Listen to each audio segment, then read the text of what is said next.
Somebody walked into the school asking if I wanted a band to play tomorrow night for free. I said, sure. And it was the Sex Pistols' first gig. Oh my So, God. so it's sort of typical of my career, which is that I fall forward into things. I've never made a plan for my career, but it immediately put me into a different relationship, which was effectively a design relationship.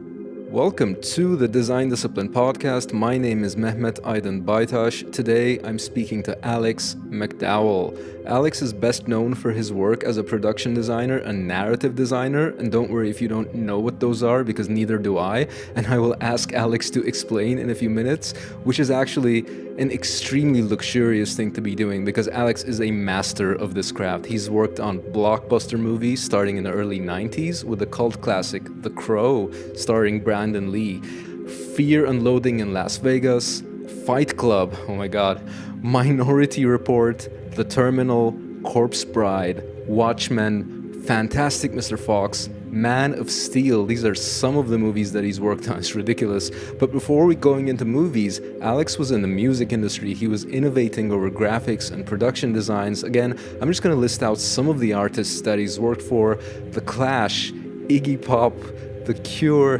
Depeche Mode, oh my god, Queen, Neil Young, Madonna, Michael Jackson, ZZ Top, Aerosmith. Alex has worked closely with fashion legend Vivienne Westwood on t-shirt designs. He's worked on video commercials for brands like Nike, Pepsi, Coca Cola, Chanel, Sony, with none other than the one and only David Fincher, who directed Fight Club.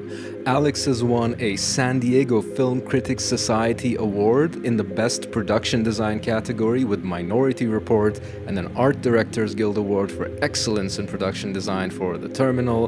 He's appointed Royal Designer for the industry by the RSA, which is the UK's most prestigious design society, and he's been a visiting artist at the MIT Media Lab. Currently, Alex runs experimental design, doing innovation and design work for companies like Boeing, Ford, Volvo, and MoMA, the Museum of Modern Art. He is, in fact, probably the highest paid designer that I personally know, powered by a methodology that he calls world building, and his world building approach will be a focus in our conversation with Alex McDowell.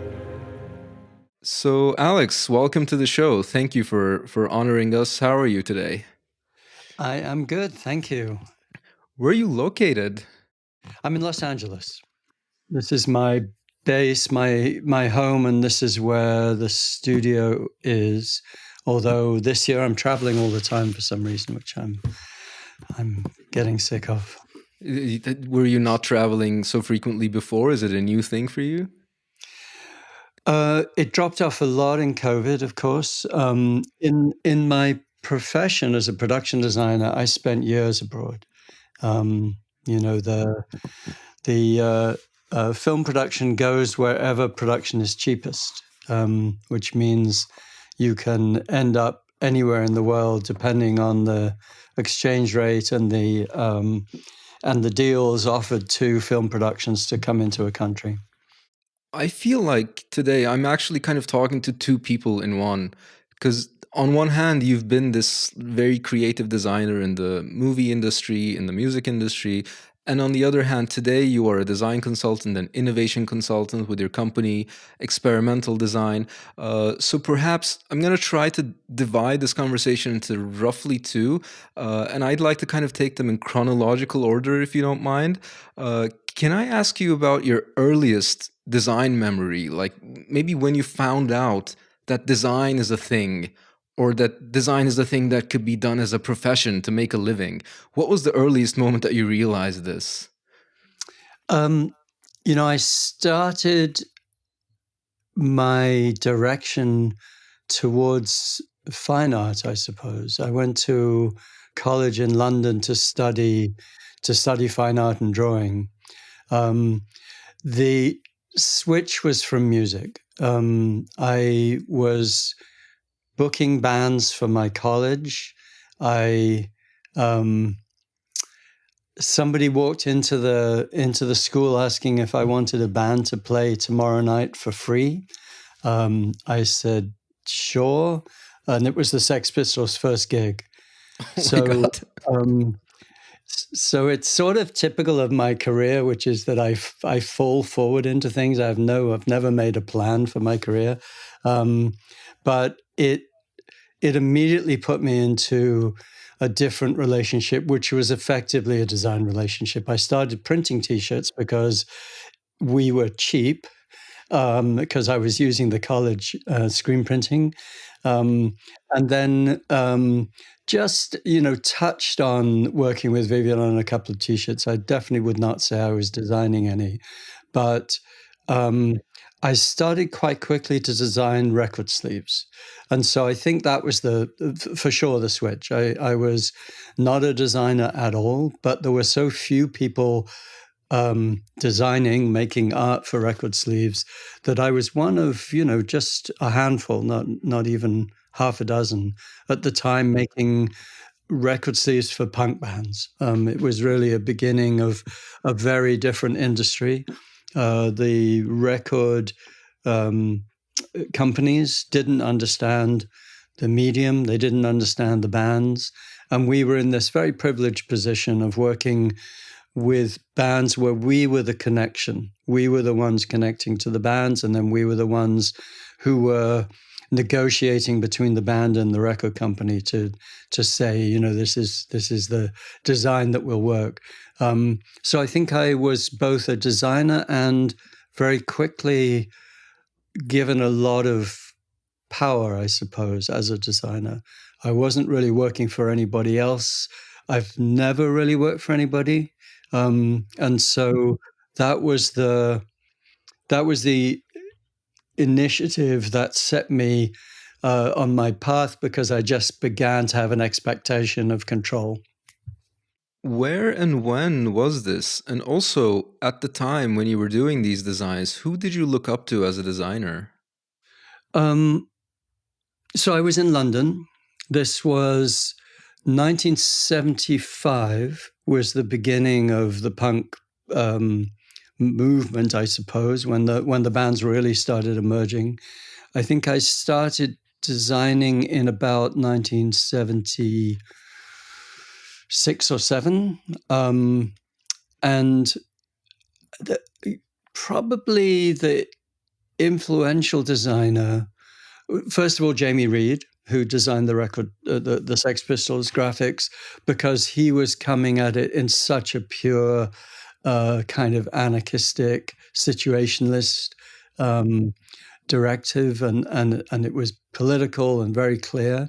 But also artists like Barney Bubbles, who was just one generation before us, and then my peers were people like Malcolm Garrett, Neville Brody, Peter Saville, and there was quite a different range of designers there, but quite closely involved, and we knew each other well, and so those were the influences. But I was still influenced by fine art, and I think probably as much as graphics, which I didn't really understand, I was looking back to the art traditions that I knew, particularly Russian constructivism and Malevich and Rodchenko and those artists from the constructivist era.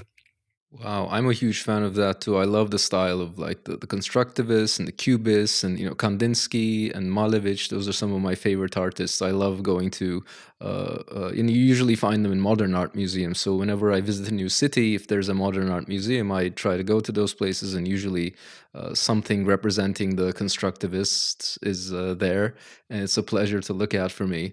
But then you've moved on to movies, which is interesting to me, because when I look at the work that you've done in the music industry and also in the movie industry, I see a very diverse style. There's a diversity of styles, I guess, not even a particular style. So I don't really see the kind of aesthetic cohesion that one might see when we look at the work of a graphic designer. Is there a aesthetic or philosophical or political or process or somehow a red thread that goes through all of your work that you've done in these periods? Or was it just more of a, there's also this school of design which says that you should not have a style and just adapt to the situation and to the client. How did you think about this in your graphic and production design work? Well, I started production design in music videos long before I was working in film. And in 1977, 1978, started doing music videos, 1980, deeply into it. And music videos was a fascinating form. I don't think there's ever been anything like it. I'm not sure there will be anything like it again, because there was a very big commercial push. There was good funding, a lot less in England than the US, which is why I moved. But we had to do a new music video every week. And every music video had to be different from the other. So you were selling through novelty in a way, or through surprise, or through impression. And so I worked with a few different directors, but every director was, to an extent, doing different work. That changed, I think, as it became more sophisticated. But you were giving a band an identity through the look of a video. So I think there was an expectation of the need to do that. But I would say more philosophically that style is the antithesis of production design. If you have a style, you are not a good production designer, because you have to direct and design everything you do to the needs of the narrative. And no narrative requires or should have a style running through it. There are obviously some designers who do more stylized videos. There are production designers who have really established style. I am going to forget. Oh, Ken Adam. Ken Adam, yeah, I found it too on Google. There've certainly been designers like Ken Adam who imposed a style on every film, whether it was Doctor Strangelove or the James Bond movies. But for myself, I think you form a philosophical and emotional relationship based on the narrative, and your job is to support that story in every way, to respond to the needs of the script, the place, the space, the period. If you're doing a video, I keep doing this.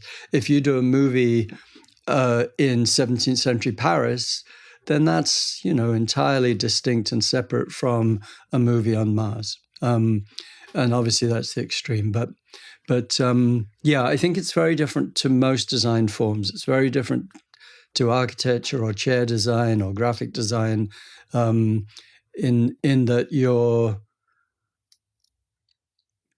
that the way in which you're perceived as a production designer is how well you support the story. You seem to have worked with some really impressive people. I mean, I was reading out some of your collaborators during the intro, and I couldn't even keep myself straight even reading them, and you've kind of worked with these people, which is extremely impressive. What I'm wondering is that when we look at like your Wikipedia page or your portfolio or something like that, what we see and the things that I was listing out, are those maybe like 10 or 20% of your work, and there's like another 80% sitting somewhere which is maybe just not as good? Or have you been one of these extremely lucky designers who have continuously found very, very high quality collaborators to do very impressive work with? And connected to that, I'm wondering if that has been the case, like is there a philosophy, is there a practice that you've maintained throughout which has allowed you to kind of access these opportunities to work with these impressive people all throughout your career, up until now, actually? The only control you have over your career is what you choose not to do. and that has been my approach. And I I did a film called Lawnmower Man right at the beginning of my career in film, and got a lot of scripts offered to me that were bad science fiction. And so I turned down every script that came to me for about 2 or 3 years. And I had the great advantage of being able to go back into music videos and specifically commercials. But that really is the approach. And what I would say is I've done 21 films, I think. And I probably did another 10 that didn't end up being funded through to final production. We obviously have no control over that. I wouldn't say that those were bad directors. They just were not films that the studios or the producers felt were likely to make their money back, let's say, in the early development.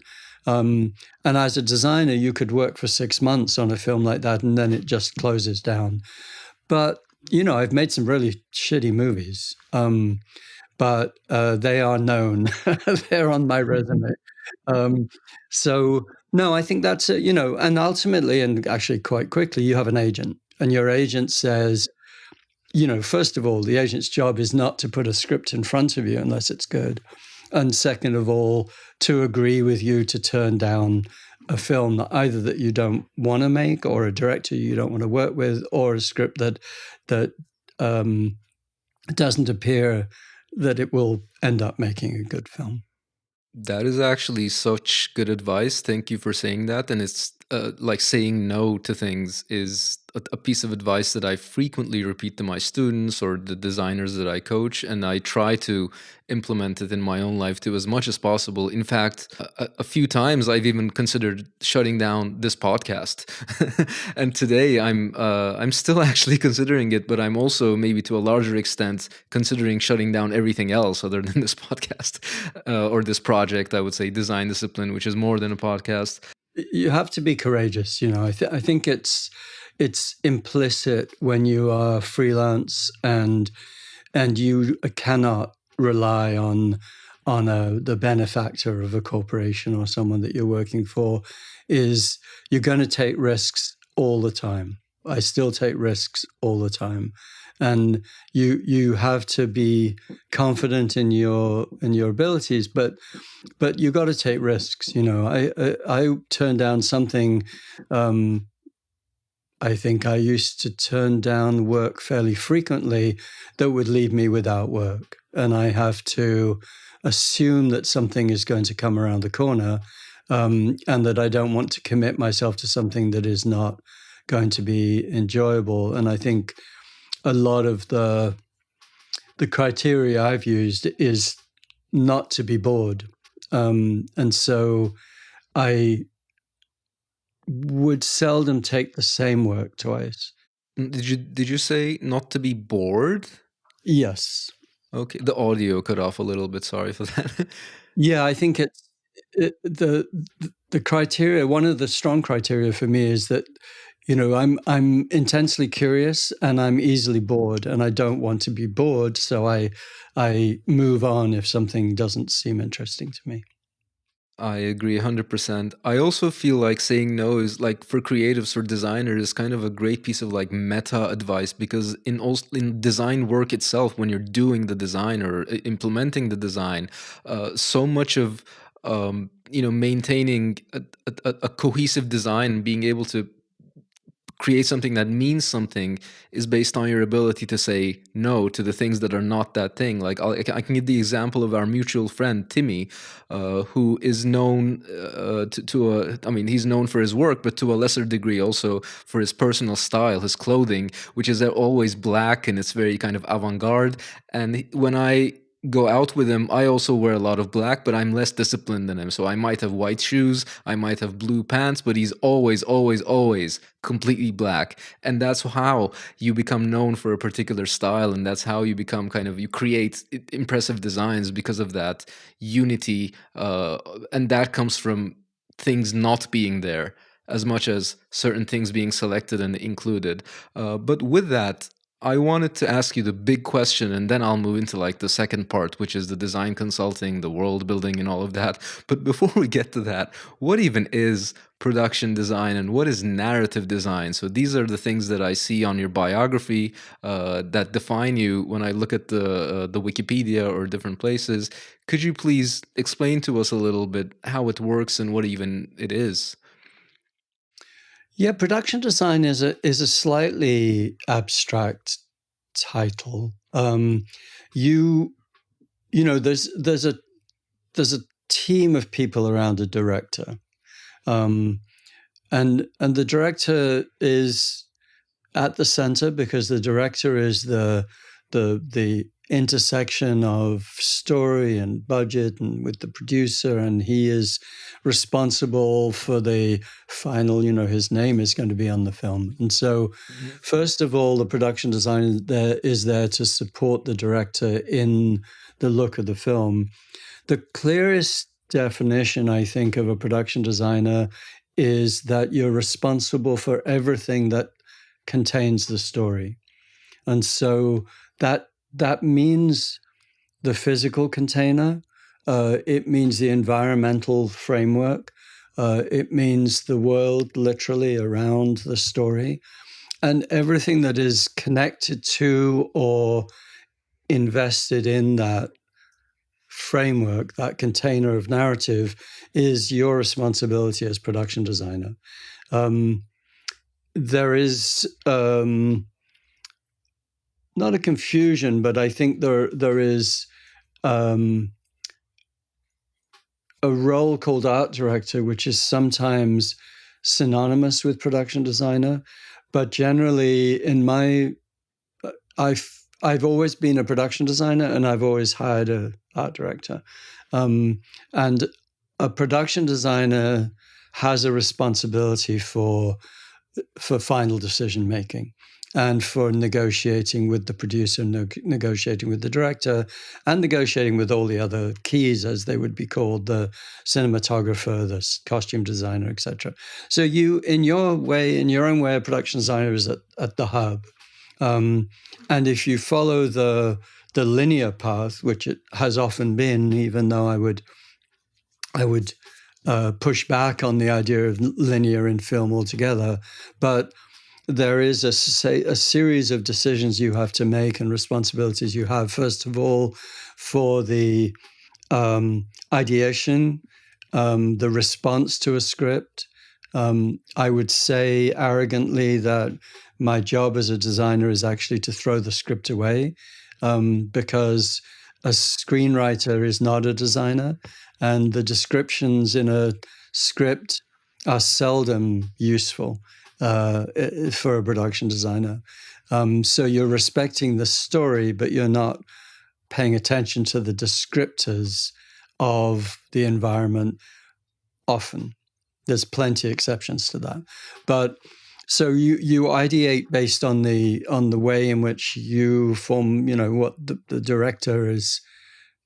You negotiate with the director, and to an extent, it's a negotiation, not always in agreement. But your job is to make a case for the way in which the work you're doing is going to support the story to its fullest extent.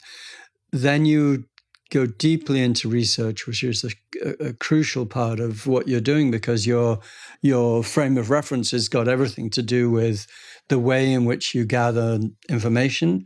And that research, mostly visual, is going to be the bridge between the ideas you have and the way in which you convey it to others who may not have a visual framework, or even not be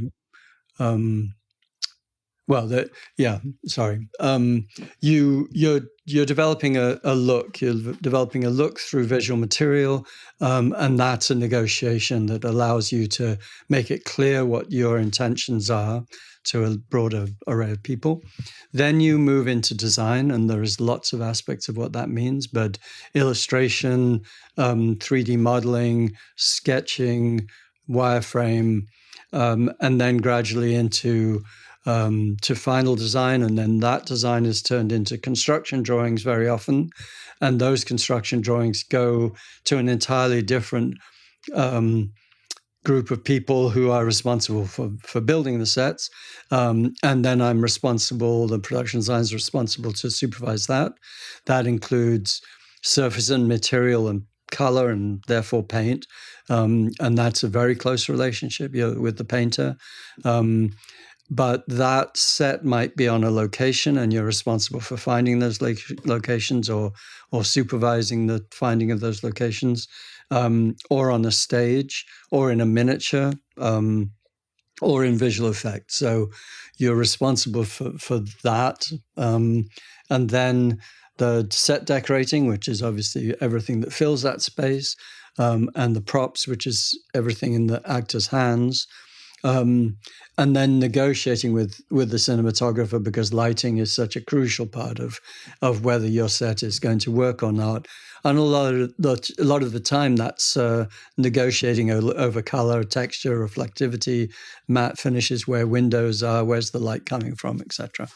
And then finally, you're opening a set, it would be called, which is being on the stage and allowing rehearsals or rehearsals taking place in the set, making sure the set's working, it's being tested for the actors and for the camera, and then you open that set for shooting, and then very quickly move on to the next set, because we're stacking sets up, because the camera has to move from one day to the next directly and into another set without hesitation. Shoot days are very expensive. So if you cause any kind of a delay as the designer, you'll never work again. The other piece, by the way, is the other piece, which is crucial, is you have to do it on budget. And so you're balancing your design intent and the director's design intent with a responsibility to make sure you don't ever go over budget. So it's in my view, there's no job anywhere in any profession like production design, because you are responsible for such an array of decisions in such a enormously different set of circumstances all the time, whether all the way through a shoot and from film to film to film. The notion of adaptability is just part of the lifeblood of what you have to do. It certainly sounds that way. It sounds like no other design discipline that I know. It just sounds so exciting, such a interesting thing to be doing. And I wish I could ask like 100 more questions about how all of this is even done. Instead, maybe I can, because I know you teach, so I wonder if there's and our audience is like mostly younger designers. I wonder if there's a place where they can go. Is there something that you've created, a course, a book, anything where people might go and learn this discipline?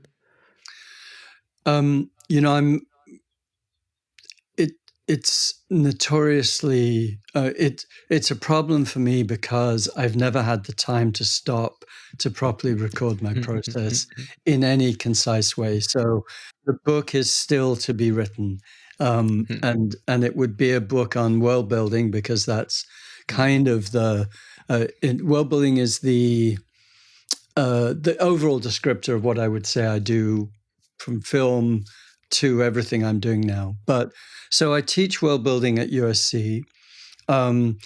What we have started to do, and I feel very proud of, and I'm very excited by, is this program called Junk. And Junk is a world building class which I teach at USC, but is also being taught in 15 different universities around the world, and is the best framework that I know to teach world building and to teach the core practice of design and storytelling, or what I would call narrative design. Other than that, there's a lot of material on the web, but you kind of have to search for it. There are 20 or 30 videos. There is a lot of visual material, but you kind of have to do your research. Yeah, and thank you for bringing us to the subject of world building, by the way, which does kind of mark the second part of our conversation and I guess your career. And this was a subject that I wanted to come to. By the way, I'll certainly check out Junk, and I'm sure a lot of people in our audience will too. But now you have a company, it's called Experimental Design, and you are practicing this world building methodology as a tool for innovation, as I understand. You're working for companies like Volvo and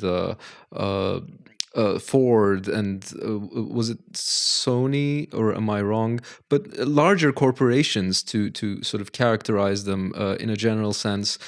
Um, what does experimental design do, and when did you start it? Could you tell us a bit about this company and what you do at this place? Absolutely, yes. So I started teaching in 2012. I had been designing since 1980. But when I started teaching, and I could no longer do film because those two things are really in conflict in terms of your time commitment, I really needed a second career to support. I would to say to support my teaching habit, which is notoriously badly paid. And so it became serious in 2012 that I needed to find a alternative to film design. It's hard to describe what experimental does because it is, I would say, media and platform agnostic, and it frames your role as designer both as narrative design, as world building, and as this very fluid opportunity to use the premise that I feel very strongly, the philosophy, which is design is a sharp knife. And design, more than almost any profession, can slice through very different silos and the membranes of these separate, very, very unnaturally distinct industries. And so as a designer, I can work in film or I can work in theater. I can work with architects or I can work with game makers. I can work with corporations. I can make videos and film and documentary and animation. I can design websites. I can design books. There's really no limit to what you can apply as a production designer. There's really no limit to what you can apply to as a designer, or what kind of problems you can address. And particularly, to my mind, when it's to do with storytelling, because that's the other piece that really flows through everything, which is story is fundamental because story is the human experience, and everything we're doing ultimately has a human audience. So in its simplest, I would say experimental is building worlds to create change. It's the shift from production design for film, where film is ultimately about opening a strong box office. Film is a commercial product, and your job is to to support that film making as much money as possible. You can apply exactly the same design discipline to all of these different outcomes, and you can create a far more profound change in the world when you set up a design studio like Experimental. So that's kind of, it's a driver. Even if we're working in fiction, like with a game, we're still trying to change the way games work in the world. We're still trying to change process. And I, just as an aside, my design is to do with the visual framework, and then the platform, but also the system. And I'm more and more interested in design as a system for solving problems. And design systems are radically different from problem to problem, but world building is a design system. and it is a system that I've honed over 20 years. We started in 2000 with Minority Report, and since that time, I've been trying to tune it and tune it and tune it so it's more adaptable, more applicable, and more powerful, regardless of what stories you're trying to tell and how you're trying to design those stories. So with design discipline, this project that we're kind of inside of right now, I like to take a multidisciplinary view on design, which means not only the artistic, the graphical or other aspects of design, but also it means engineering. It also means how our designs are produced and put out there in the world. It also means business, in terms of how do we create marketable products with design as the core of it. How do we sell design services if that's our leaning? And when you describe it to me in this way, this world building methodology and the services of experimental design, which of course you're doing commercially, sounds to me like something that is difficult to sell among freelancers, among designers who are of my caliber. Maybe there is this understanding that the more specific your services, the more specific your audience is, the easier your business is going to be. So if you're developing websites specifically, furthermore, if you're developing websites for, let's say, lawyers, that's going to be an easy sell because any lawyer who needs a website will automatically be convinced to get that from you. However, when you have a service with such a broad range of activities, such a broad range of outcomes, I would not know how to make money with this operation, but you obviously do. So could you tell me a bit more about who the clients are for a service like this, and what are they looking for? What kind of problems are they looking to solve? And when they bring you in, what are some kinds of concrete deliverables or results that you bring to the table for these people?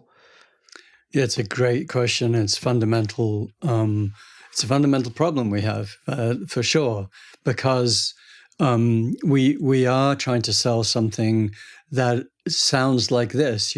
We have no idea what we're going to give you, but it's going to cost a reasonably high amount of money, and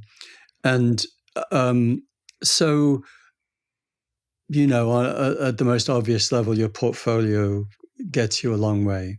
The fact you've done it before. May I interject, by the way? Sorry to interrupt you, but our audience doesn't have this context. But we're talking about on the order of hundreds of thousands or even $1 million+ for these projects where experimental gets engaged, right? Is that the kind of range, I guess? It is. And there's some fairly straightforward reasons for that. We run a team. I don't work as a designer individually. I never have. I'm designing through the enormous skills of a wide range of people, and what we cost, what experimental costs, is based on what the client problem is and at what phase you are developing design intent. And so the earliest stages of design, and by the way, this is a lot of how we form relationships with clients, is we do an initial period, usually 4 months.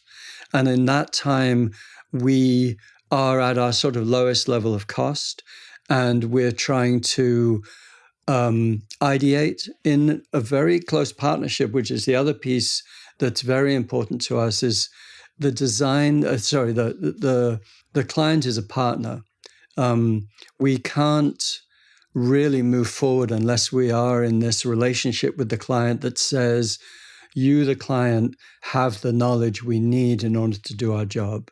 That we step into the room at the beginning of a design process for any client, and I can talk quickly about the range of clients, but we step into the room the most ignorant person in the room. I know nothing when I start a new project, and my intent is to gather as much knowledge as possible, as quickly as possible, mostly from the client in order to be able to have a foundation for solving their problem, which is a lot of why we say we can't determine the outcome at the beginning, because it's irresponsible to say we're going to give you a film if you don't know what the problem is. And the client has a lot of knowledge, but they're the worst person to tell you what their problem is, because if they knew what it was, they would have solved it. So that's one piece of it. The other piece is that we are in this very different socio-political space, which is we cannot rely on what we knew before. And a lot of the work we're asked to do is with reference to trying to discover new ways of considering how to solve a vision or how to manifest a vision. A lot of the work we do is future facing. We do work 10, 20, 30, 50 years in the future for clients because we're trying to carry their stories forward. We're trying to say, we extrapolate forward based on what we know to say, this is the way in which the information you're giving us and the foundation we build can be imagined forward. And that holistic world that we build is a world that allows the client to step inside of the closest view that we can make, the closest container that we can create to represent their vision projected forward. And then what we would say is we extrapolate forward and then we thread back. So our work is always about the present, but it's the present through the lens of the future. A lot of the design practice and a lot of the systems design and a lot of what we all would find familiar as designers is filling that container with the design components that allow a visual relationship, a narrative design, literally a way of balancing what it feels like to walk through a space where that space has all of the components floating around it. We use the metaphor of a city. So if you consider that holistic world, that whole world as a city, then you become more clear about it, more knowledgeable about that city when you move into a district. And then you become intimate with that city when you move into a street corner. And what we generally define as our primary work for a client is discovering the street corner, all of the intersecting pieces of that. And so that includes every aspect of design that we know, woven together with storytelling, woven together with system. But we also apply it to a kind of ridiculously wide range of outcomes. So we've done work with the largest engineering society in the US and globally, called the American Society of Civil Engineers. And we've built entire cities for them, and mostly a mega city 50 years in the future. That's a teaching tool now built in Unity, fully interactive, which allows students to step inside it and be challenged to think differently about the way in which the future is going to be in their profession. What do they have to do to understand their own responsibilities as civil engineers? That we would call a provocation machine, but that is 3 years of work, 4 years of work, about $1 million a year to be able to run a team at the scale that we would need to build a pretty intense game-like space, although it's not a game. But if you balance that with a AAA game, which costs $200 million to produce, we're actually running a very tight ship in order to produce something that's both interactive in a game engine and fully functional in order to produce what the client needs. On the other extreme, what we've just recently delivered is a project working with the indigenous peoples of Alaska. So working with a very broad range of tribes who are looking at a 30-year future of education. So this is funded by the Alaska state government. And it was really asking the indigenous peoples of Alaska how they imagined their own future in respect to education. And what we built for that was a documentary film and a website that gathers stories, continues to gather stories, and assembles narratives from a very broad range of voices who have never been heard before, and now has created a network between the tribes that allows them to see each other's stories in a way they never have before. But this is a machine, a system that we've handed over to those tribes. We've delivered it, that continues to function. It will gather stories forever if that's how it's used.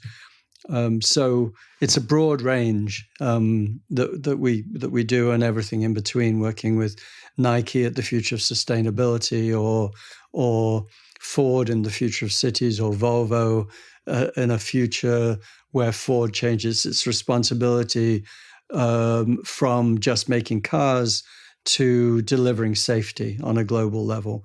So you can see in that example of Volvo,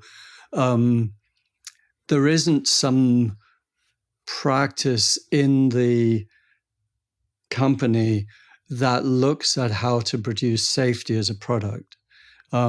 It's inherent in the cars they build, but it allows us to give Volvo a different perspective by stepping 30 years in the future and saying, what if you were moving into or working with a very disparate range of cities globally with very different problems, and they're cities where you can't necessarily drive a car, like Jakarta, or cities that are unsafe, like Sao Paulo, or cities that have severe climate issues, like Panama, or so we're generally trying to take our clients and our partners into spaces that are unfamiliar and recontextualizing them with relation to the lens that the client needs you to apply, and then delivering an outcome always, because we're designers and we're not,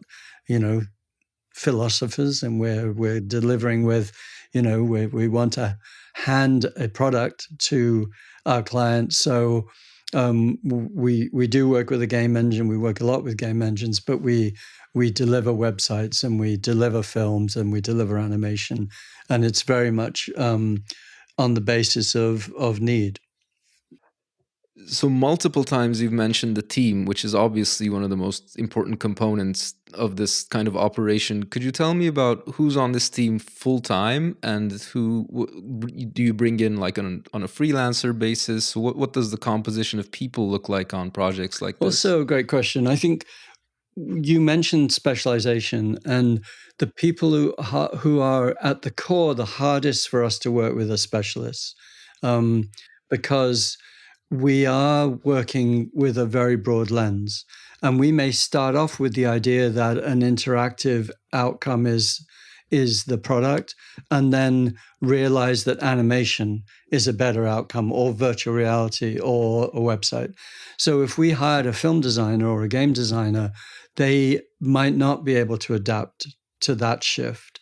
So the core team are very adaptive. They are all world builders. We have about 8 people. So we have producers, we have research, which is very deeply important to everything we do. We have 2 or 3 lead designers who are going to take responsibility for projects as they come in, and then we will hire more lead designers. And then it's very project dependent. So we will hire, a big team of programmers, coders, model makers, game designers. If we're making an interactive piece, we have a web designer as a partner in Canada, who I've worked with for 15 years. We have a graphic designer in Wales, in the UK, who I work with on every project. We have illustrators in Switzerland. We work with sound designers in Eastern Europe. And then we have local teams in Los Angeles that we bring into the studio. But since COVID, we're all used to working in a very diverse group. But of those people, we work with visual effects companies, we work with animators, we work with sound designers, we work with web designers, and then our core team of illustrators, coders, and then the design team itself, and research, as I say, which is a crucial aspect of what we do. And then every project has a producer, most likely. And then in a project like that project in Alaska, with the indigenous people, we're hiring locally because a lot of the work we do is dependent on trust. And so if we're working with different projects, we're going to try and hire as much as possible with people who are intimately knowledgeable about that. And then I suppose the final circle is the expert, the people that we reach out to who know more about climate than anyone else in the world, or about power systems, or about urban development, or about biology. Depending on what the project is, we're always working with a range of experts, but maybe on just a very short amount of time, just to get the knowledge we need. I wonder, who do you look up to today? Like, who are the people that you're learning the most from? The people that you're reading, the people that you're trying to, pick their brains, etc. Not earlier, but today. Who are those people? We're forming partnerships now more and more. And I think in all of those cases, because they're people that I really respect, or we respect. For example, Massive Change Network and Bruce Mao is somebody who I would always want to partner with. We're working with an amazing cartographer called Jeffrey Lynn in Portland in the US, who is dealing with areas that I know nothing about, knew nothing about at all, and yet find increasingly valuable. Architects, we've been working with Lava in Berlin, who I respect enormously, and I'm deeply interested and invested in architecture, partly because architecture is missing world building, and I personally arrogantly consider that architects need us. So there's a range of architects, I would say. Greg Lynn, who has been one of the early parametric architects. We're working with Zaha Hadid studio right now. It is very broad, and I would say important that we are trying to increase this partnership. We're very invested in what the Gell company is doing in Holland, with John Underkoffler, who is the originator of the gesture system for Minority Report, and is an amazing thinker, and pushing the range of design with respect to the human. And then I'm working now almost on a permanent basis with Dr. Helen Berman, who is one of the leading molecular biologists in the world, on our project, which is called Inner Space, which is looking at developing a new visual language for molecular biology. I want to move towards the end with a fun little question, and this is something I really love this is something I really love asking to designers. What is a design product that you've bought multiple times? Well, probably butter. Butter. As in bread and butter, the food butter. Right. Ultimately a designed product. Um, you know, yeah, maybe I should leave it at that. I mean, that's a very interesting philosophical discussion that we could get into in like what is even a design product. But I love the kind of broadness that you're considering. Where like I was actually talking to a friend recently. We were talking about the most awesome designs of all time. Like what is the most amazing products of all time, and we kind of homed into things like the wheel or fire or things like that. So Yeah, super absolutely. basic. I think the pencil, is the ultimately inescapably, best product for a designer and designed. It's an intricate piece of design, but it is universally powerful. But yeah, I would agree with the wheel, and and and manufacturing tools. I mean, we can't do anything without the lathe and the drill and those kind of core tools that allow us to have shelter. So yeah, it's a big question. Oh yeah, I think there's a few books written about it already. I was reading recently, was it Matt Ridley? He was writing about innovation, and there's a bunch of other books because I read a lot about like innovation and innovation management and so on. And inevitably, it goes back to the history of invention and design and things like that. But I found out recently, and this was very interesting when I realized this. I found out that people actually invented the wheel much earlier than we thought, and the wheel had been in use for hundreds and maybe thousands of years in the form of a pottery wheel before it was used for transportation. Very. So that was super interesting to realize. But that's, I guess, a whole other like design philosophy and design history discussion for another day. I do hope that we get round two and we can talk about these things. Me too. May I ask, what is next for you? And where can people find you, perhaps on the internet, to follow up on what's coming up next?